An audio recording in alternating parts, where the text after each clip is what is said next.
Since 1945, Hans Selye has worked here at the University of Montreal as Director of Experimental Medicine and Surgery. The university is now a world center for the study of stress. The whole concept arose from the observation that in addition to specific diseases, such as a gastric ulcer or typhoid or tuberculosis, there is a syndrome, a set of manifestations, a set of disease signs, which is common to all diseases.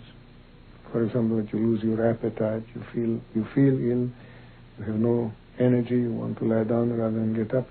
And when I was a medical student, I became very interested in this. It didn't seem to me an obvious thing that should exist, that there should exist such a thing as what I called at the time the syndrome of just being sick from anything.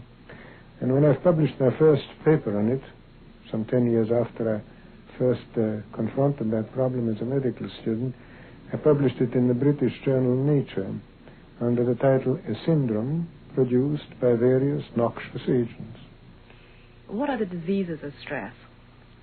Well, actually, stress plays a certain role in any disease, because any disease causes an increased demand.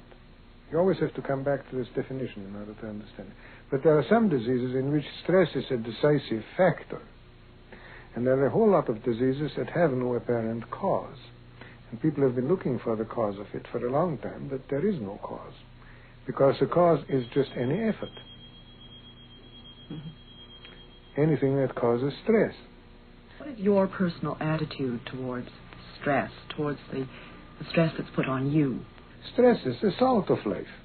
You have to be under stress in order to make life worthwhile. If a person has very much to express and feels that he is very creative, making it impossible for him to exteriorize himself is the most terrible stress that you can put him under. So my philosophy is based on the concept not of being lazy and sitting around and doing nothing and trying to get the shortest working hours, but to work on the stress level for which I was born. Now, some people are more phlegmatic and others have more a need to express themselves. I have a fairly intense need for work. I need it. I couldn't exist without it. But I don't fight for things which I don't win. At least I must be convinced I can win, otherwise I don't fight. You just give up? I just give up. I admit defeat and do something else.